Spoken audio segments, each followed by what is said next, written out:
Então, pessoal, agora a gente vai entrar saindo de pneumo, tá? Então, a gente viu pneumologia, agora a gente vai entrar em neuro e vamos falar de um tema super importante, que são as cefaleias, tá?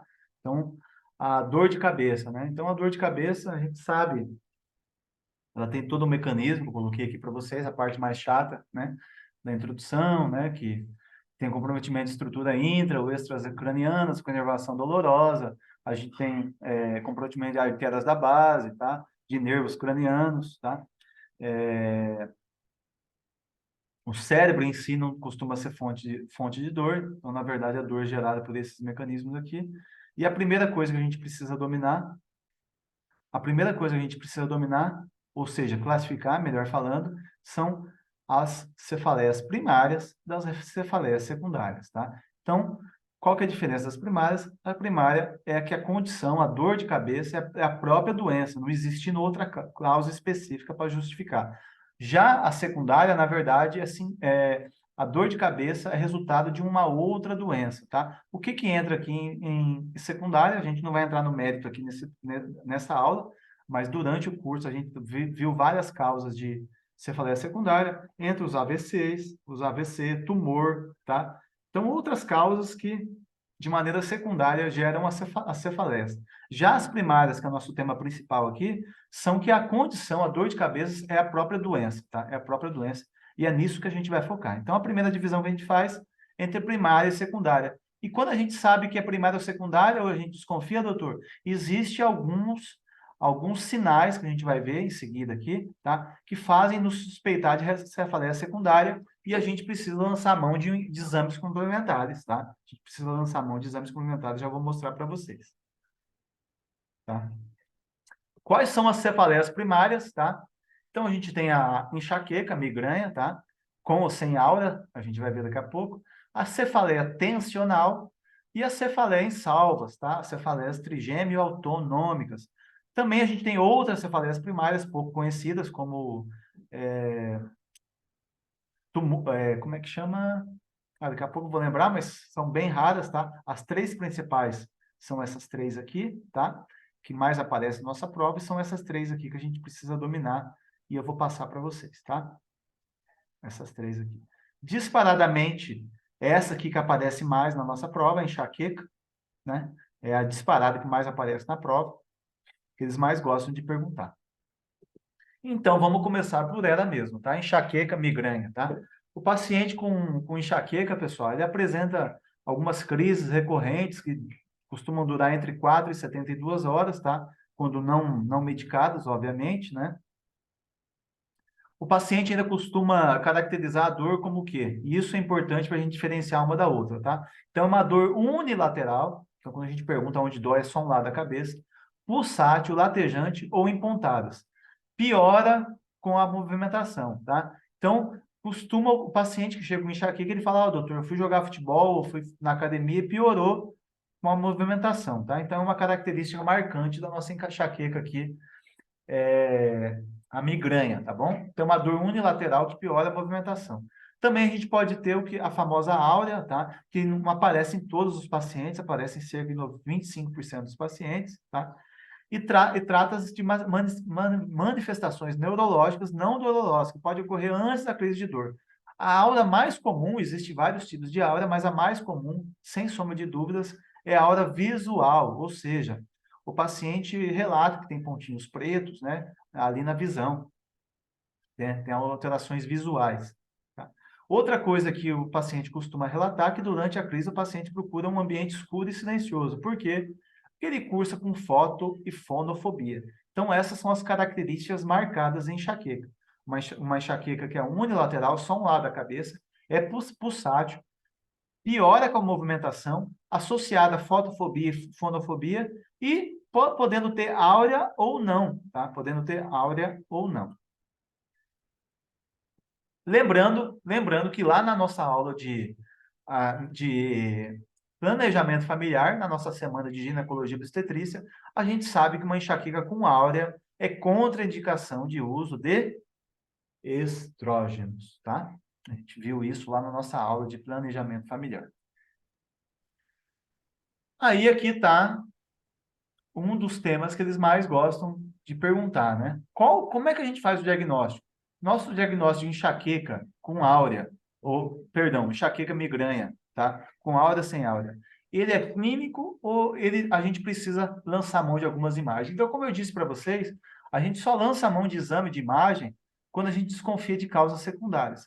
E quando a gente desconfia de causas secundárias, mnemônico insípida, insípida. Então, início súbito, alteração neurológica, convulsão, alteração sistêmica, rigidez de nuca, principalmente, pacientes maiores de 50 anos, papiledema, borramento da papila ao fundo do olho, é inédita, nunca teve episódio prévio, despertar noturno, cefaleia que desperta o paciente, ou uso de anticoagulantes, tá? Então, quando a gente tem essas situações aqui, pessoal, a gente tem que pedir o quê?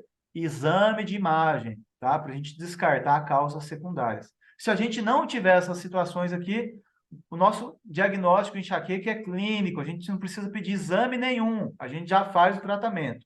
Ou o tratamento para crise, que provavelmente o paciente vai estar em crise, ou para o próprio tratamento de profilaxia, para aqueles pacientes que se encaixam na profilaxia, que a gente vai já falar em seguida. E aí eu mostro para vocês, tá? E eu vou provar para vocês como que a gente responderia a questão que apareceu para vocês em 2023, que essa sim eu achei assim que estava um pouquinho mais difícil, assim, tinha um detalhe aqui que mudava toda a história da questão. Então, foi uma paciente de 40 anos que veio encaminhada da unidade básica para o ambulatório de neuro, né? Devido à cefaleia. Então, é uma paciente que estava com cefaleia e foi para o neurologista. Relata apresentar episódios de cefaleia hemicraniana, então vejam, unilateral, acompanhada de náuseas e escotomas visuais, então a gente tem uma provável enxaqueca com áurea, né? Desde a adolescência, então não é primeiro episódio, não é súbito, que aos 30 anos fez tratamento com propranolol, ou seja, fez um tratamento profilático por um ano, e que reduziu significativamente o número de crises de cefaleia, que passaram a ocorrer uma, duas vezes ao mês. Até aqui tudo bem. Até aqui, beleza. Não tem nada de... Acrescenta que, no entanto, há 3 meses a frequência dos episódios aumentaram, tornando-se diários, com despertares noturnos devido à dor.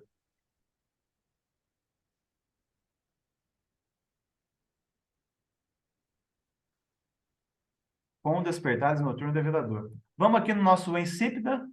Letra D, o que que fala? Cefaleia que desperta o paciente. O que que a gente tem que fazer? Lançar a mão de exame de imagem, tá? Então, é essa palavra aqui que matava a nossa questão, tá? Ela tinha um dos achados do nosso insípida, tá? Ela tinha cefaleia que desperta o paciente. Então, ela teve despertar noturno, tá? Com aumento da intensidade no aumento, descreve a cefaleia como holocraniana, tá? Então, provavelmente uma enxaqueca com áurea, mas ela tinha um fator de risco aqui que fazia a gente pedir um exame complementar. Então, a única possibilidade aqui, diante de todas essas aqui, é a alternativa letra C, tá? Solicitar imagem, exame de imagem, para a gente descartar causas secundárias, tá? Tranquilo? Todo mundo lembrou dessa? Como Lembrei. assim? E eu errei ela. Sim, errei. Essa eu achei um pouco sacanagem mesmo, que ele pegou um... Acho que muita Eu, gente foi na eu B, né? coloquei a D. O gabarito preliminar dela foi B, aí depois eles colocaram C. Depois que eu falei, ai, eu pensei na hemorragia subaracnoide lá. Qual o número, Eles Antônio? causam. Qual é o número? Eu não sei o número, 91. pessoal. Eu não sei o número. Eu faço... 91. 91.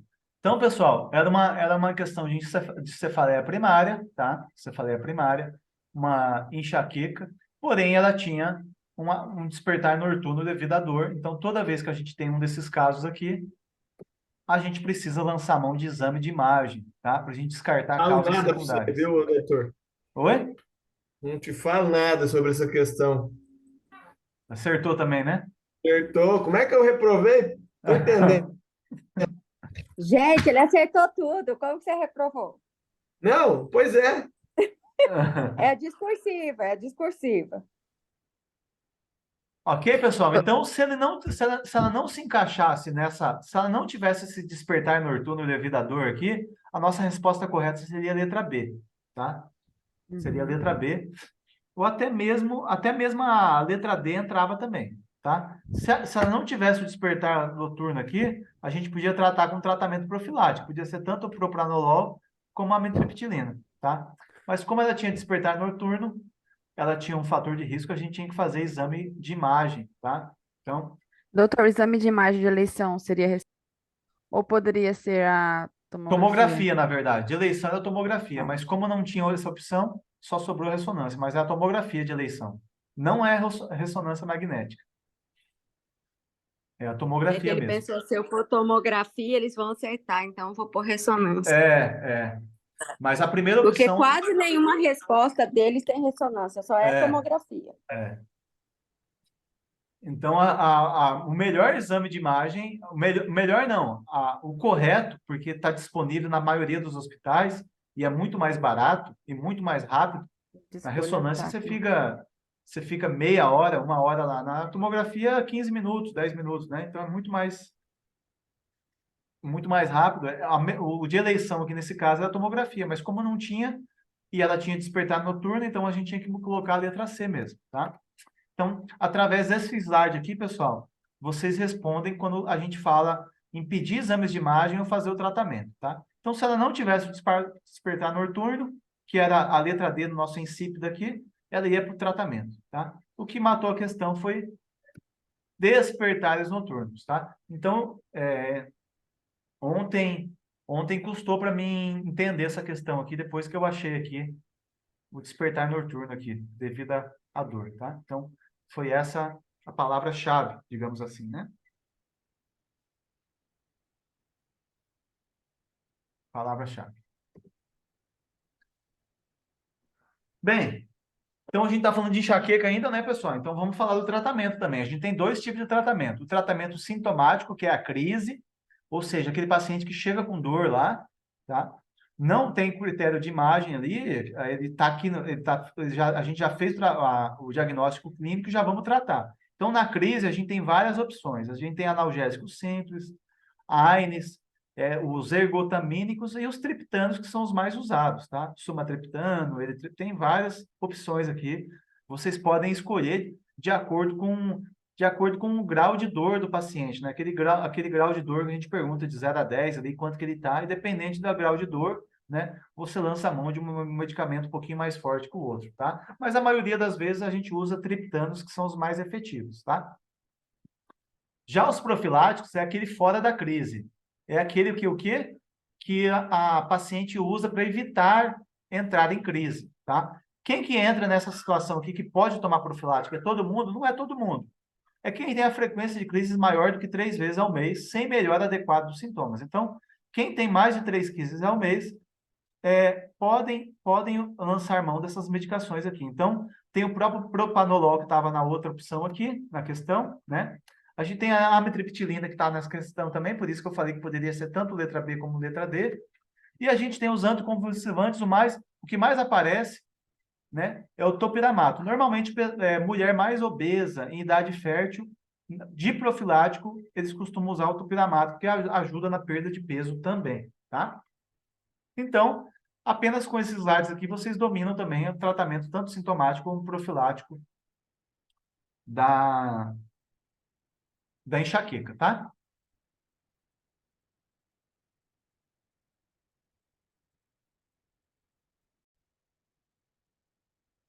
Bem, agora a gente vai resolver mais uma questão dentro desse tema, uma questão um pouquinho mais antiga, mas vejam, uma mulher de 28 anos de idade procura unidade básica de saúde por cefaleia temporoparietal esquerda, ou seja, unilateral, pulsátil, de moderada intensidade e escala de 5 de 10, tá? Com início a 8 horas, associada a náuseas e fotofobia. Então, a gente pensa aqui em duas possibilidades, ou em salvas ou na enxaqueca. A gente já vai ver que em salvas é unilateral também, tá? A paciente refere apresentar episódios semelhantes há cerca de 5 anos, tá? E relata que há um ano as dores pioraram e os episódios se tornaram mais frequentes, ocorrendo cerca de uma vez por semana, tá? Então, ela tem mais de 2 vezes ao mês, tá? Então, ela se encaixa aqui nessa possibilidade aqui, ó. Ela tem mais de 3 vezes ao mês, então, tá? Então, ela se encaixa aqui em tratamento profilático. Relacionado à situação de estresse no emprego. O paciente faz uso de dipirona e paracetamol sem alívio completo das dores e nega o uso de outras medicações. Ao exame físico apresenta sem alterações. Nessa situação, qual que é o medicamento usado na profilaxia? Tá? Então, está perguntando qual que é a medicação que a gente usa na profilaxia dessa paciente. Então, a gente sabe que a ergotamina e o naratriptano é para crise, nos sobra a fluoxetina e o topiramato. Então, como eu disse para vocês, paciente em idade fértil, tá? A primeira opção que a gente usa é o topiramato como profilaxia, tá? Então, também pode aparecer dessa forma para vocês na prova, tá? A gente dominar esse slide aqui, ó. Esse slide aqui, tá? E tá bem resumidinho para vocês o que vocês precisam saber, tá? Tá bem resumidinho. Se a paciente chegar em crise, vocês dão triptano. Se ela entrar nesse critério aqui, vocês dão um profilático. Mas qual profilático eu vou usar? Se for idade fértil e obesa, usem esse. Se a paciente é hipertensa e tem enxaqueca, obviamente pode usar um propranolol, que já vai ajudar para as duas coisas, tá? Bem, agora vamos falar da cefaleia tipo tensão, que é a cefaleia tensional, tá? Então, existem alguns aspectos que se assemelham à nossa enxaqueca, com a enxaqueca migrânia, tá? Porém, ao contrário da enxaqueca, a dor do tipo tensão não é pulsátil, tá? E ela tem outra característica, pessoal, que o examinador vai colocar para vocês. Dessa vez aqui, na tensão, ela é bilateral, ou seja, atinge os dois lados da cabeça, tá? E opressiva. O tratamento... Eu coloquei aqui, mas eu acho que deixa eu ver se eu... eu coloquei aqui, ó. Então, o tratamento sintomático é com um analgésico simples, ARNS, e o tratamento de profilaxia é a amitriptilina, tá? Então, é exatamente isso aqui, ó, tá? A gente tem um tratamento sintomático, tá? Mas aqui a gente só usa analgésico simples ou ARNS, a gente não usa triptanos aqui na tensão, lembra que é essa tensional, e como profilático para aquelas pessoas que tem várias crises de dores tensionais, a gente lança a mão de amitriptilina. Inclusive, as pessoas que têm fibromialgia, né, também a primeira opção da gente usar é a amitriptilina. A amitriptilina também, primeira opção em caso de fibromialgia. A cefaleia em salvas, que é a nossa terceira cefaleia primária, que é mais importante, tá? Caracterizado por uma dor intensa que se repete várias vezes durante um curto espaço de tempo. Tá? Curto espaço de tempo. Caracterizado que chamamos em salvas, tá? Porque são várias vezes durante o espaço de tempo. Ela também é conhecida devido à ocorrência de sintomas autonômicos induzidos. O que é isso? Tá? O paciente cursa com rinorreia e hiperemia conjuntiva, tá? Então, normalmente na prova vai aparecer uma dor muito forte, unilateral e orbitária. Depois eu preparei um slide ali, pessoal, que divide as três para vocês entenderem melhor, tá? Não se preocupe em relação a isso, tem um último slide ali, divide as três certinho. Nas provas, sempre aparece o álcool como fator precipitante. Eu falo, um paciente que tomou álcool, começou uma dor, com rinorreia, hiperemia conjuntiva, dor muito forte no lateral, é uma cefaleia em salvas, provavelmente. E como é que é o tratamento dela? Tá? O tratamento dela aqui pode ser com analgésico ARNS, mas aqui tem algo em especial que a gente faz a oxigênio-terapia como tratamento de crise, tá? Oxigênio-terapia associada a analgésico ou ARNS. E o tratamento profilático é um bloqueador dos canais de cálcio, né? Um verapamil, tá? O verapamil é o de escolha aqui profilático. Veja que essas outras situações de cefaleias, a gente tem uma gama menor de medicações, tá? E a gente precisa dominar tanto as medicações para crise, tanto os profiláticos de cada uma delas, tá, pessoal? Isso vocês precisam saber. A gente teve uma enxaqueca na última prova, ele pode colocar uma outra dessa para vocês aqui na próxima de vocês, tá? E como eu disse para vocês, eu coloquei esse slide aqui para facilitar o estudo, tá? Então, a enxaqueca propriamente dita, localização, tá? O que acompanha fotofobia e fonofobia, a ditensão, que é bilateral, e a insalvas, que é unilateral e tem comprometimento periorbitário, tá? Periorbitário, o paciente cursa com rinorreia e conjuntivite, tá? Então, aqui fica mais fácil de vocês identificarem elas. O que vocês precisam decorar depois é o tratamento, tanto profilático como o tratamento da crise. Ok?